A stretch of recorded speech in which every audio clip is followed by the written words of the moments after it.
太太，陆太太和陆四少爷到了。海玲，跟大姨出去迎一迎陆太太，她是陆东明的母亲，陆东明帮过你的。陆太太，四少，商太太，这位就是你的外甥女吧？这位是我大外甥女海玲，她妹妹临时有急事，没有办法跟陆太太见面。杨洋总是怕我。东明，你认识海小姐？海玲之前是在我公司上班的，前不久才辞职。杨，这位是陆叔叔，你见过的。这孩子长得真好看。东明，你长得太凶残，把小家伙吓到了，他才不要你碰。杨见我见得少，以后常见，他就不会怕我的了。常见。海玲租了我的店铺要做早餐店，我每天上班都会经过那里，不就能天天看到杨了？商太太，我过去和商总打声招呼。海玲姐，我们等再进去，让我妈跟他们聊完儿女经再说。好。陆太太看你的眼神，我很不喜欢。海玲姐，你不用管他们怎么看你，有我妈在，他们也不会怎么样的。小飞姐已经习惯了那样的眼神，主要是陆太太觉得海玲姐会肖想陆总一样。小飞，你看姐都不生气呢，姐难道看不出来？在陆氏集团的时候，他们也认为我肖想陆总，随便他们想。我刚从苦海爬出来，不考虑再婚的事。周红林的母亲1个月拿个2-3千元的退休金，都难伺候，老是挑我刺耳。陆太太是豪门贵妇，更不好伺候。我是脑袋进水才会肖想陆总，放心吧，姐不会送上门让陆太太刁难的，你别气了。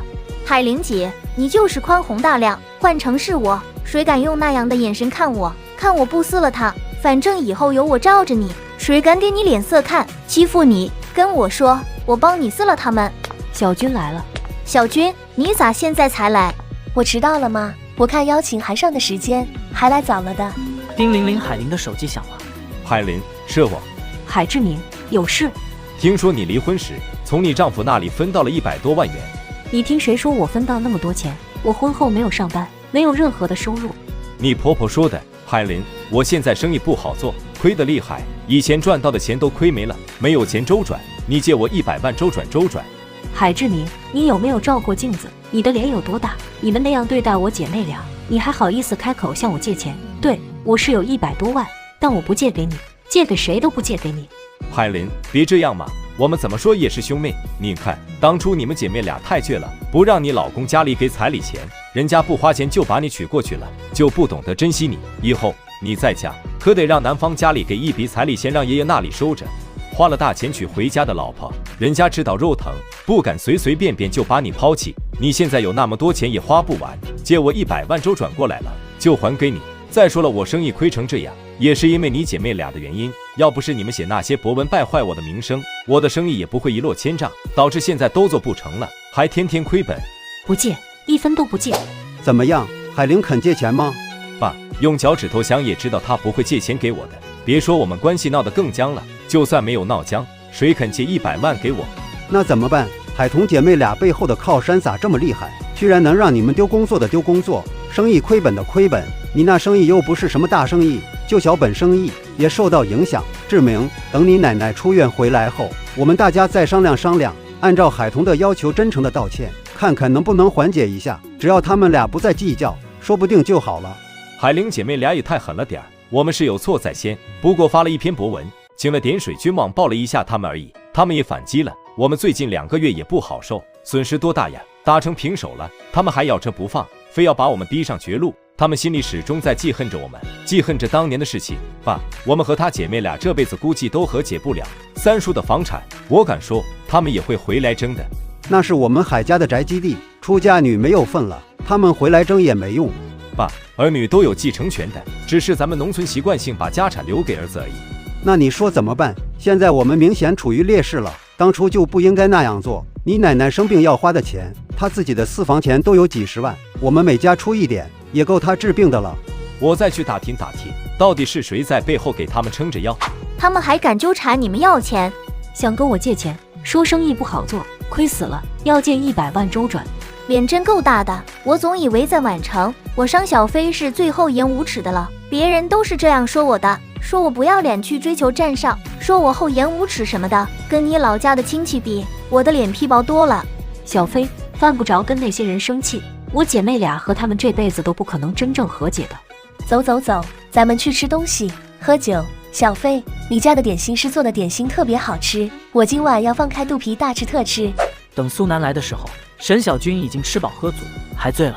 苏南刻意来迟，就是想让大家都注意他。本想在万众瞩目之下走向沈小军，让人知道他对沈小军有意思的，现在一切泡汤。苏总，沈小姐这是……我姐醉了。苏总，我先送我姐回家。苏南会在商家的宴会上露面，主要是冲着沈小军来的。沈小军走后，他也没有待多久便离开。大姨，我和彤彤都还年轻，又四肢健全，不需要大姨的帮扶，大姨也不用担心我们，相信我们凭着自己的努力也能爬起来的。我还想请求大姨一件事，我和海彤是你的外甥女，尽量不要弄得满城皆知。我和彤彤一路走过来，尝尽人情冷暖，人心险恶，我怕别人会利用我们姐妹俩对大姨、对商氏集团不利。海玲，你能这样想，大姨很开心。你们姐妹俩的坚强像极了大姨。既然你们都不需要大姨的帮助，那大姨就不出手了。不过你们以后若遇到困难，一定要跟大姨说。别人知不知道我们的关系无所谓，但要让你们老家的亲戚知道，他们又得纠缠你们姐妹俩要钱。他们早就知道我们的靠山是小飞，我不会刻意去告诉他们。年后打官司要回我爸妈的房子时，或许就要借用一下大姨的名声，给他们增加心理压力，有利于我姐妹俩。你们什么时候要打官司，跟大姨说一声，大姨帮你们请最好的律师，按照继承法，你们完全能赢了官司的。隔天，海玲带着儿子婉拒了商太太的再三挽留。1个星期后，战印怎么收拾东西？彤彤，这里不是我们的家，我不想我们俩的洞房花烛夜在这里度过。你还记着我说的话啊？你骂我的话我记不住，但你说要把我吃掉的话我记得牢牢的。这1个星期里，我就是靠着你那句话才能每天喝1大杯的中药。是不是好苦？是好苦，我现在好了，你是否给我一些甜点，让我甜一甜？彤彤，怎么了？这张脸又变成了教导主任的脸。有件事我一直都瞒着你。什么事？彤彤，我说了，你要保证不生气，要保证说过的话不反悔。战印，你又想挖坑坑我了？你都没有说出来是什么事，就要我先保证不生气，保证说过的话不反悔。万一你要说的事会让我非常非常的生气，难道我要憋着？我告诉你，我不会憋着的。生气了我就咬你，把你瞒着我的事说出来，我看看我能不能忍着不家暴你。就是，我不止明月花园那一套房。然后呢？我在豪庭别墅区还有一栋位于山顶的别墅，在和你领证之前，我都是住在那里的别墅。娶你之前才临时临急的在明月花园买了一套精装修的房子。彤彤，我们是属于闪婚。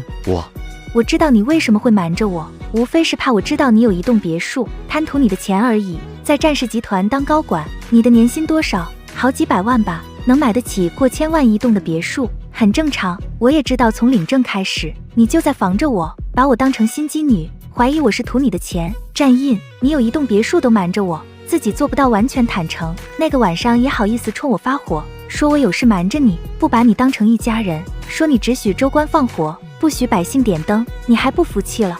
我服气，彤彤，我服气。我知道我过于自我，你骂我都骂对了。我知道我老婆不是心机女，不图我的钱。彤彤，别气，气坏了，我心疼。现在干嘛又告诉我？我常住那里，我觉得那里才是我的家。我想咱们在我们自己的家里度过甜蜜的洞房花烛夜。你这是给自己找一个让我不会太生气的理由，把你瞒着我的事情说出来吧。我是真的想在咱们的家里度过，意义不一样的。彤彤，原谅我对你的隐瞒，好吗？别墅是全款的还是公的？我大学一毕业就进入战氏集团工作，已经工作了好几年。一开始年收入只有几十万，干了好几年才年薪100万，再到现在我年薪几百万。虽说我的工资都存起来，不过要全款买那栋别墅还是很吃力的，所以我是公房的，首付我给的多，给了8成，这样还贷时就轻松很多。每个月还了房贷后，我的钱又存起来，才能在与你领证之前再买一套房子。这也是领证之时，我大方的和你说，若是我们离婚，我愿意把明月花园的那套房子以及那辆商务车分给你，作为补偿你的青春损失费。怪不得刚领证那会，你要求与我签协议，那么大方的说离婚肯分房子给我，你都能买别墅，怎么不换一辆好车？买了一栋别墅，又买了明月花园的那套房子，存款就没多少了。车子只是代步工具，有的用就行了，不必追求豪车的。彤彤，你会在什么样的情况下离开我？你不会跑吧？我跑哪里去？我真要跑，我连招呼都不跟你打一声，直接收拾东西跑了。跟你说，闹得动静很大的离开，那是虚张声势，是吓你的。真正的离开是悄悄的，毫不犹豫的，让你想找也找不到的。你肯定做了对不起我的大事，心虚的很是吧？问我这样的问题，我是想问清楚，以后绝不犯那种错误，不伤你的心，不让你有机会离开我。我最不能容忍的是出轨、家暴以及无数次的欺骗。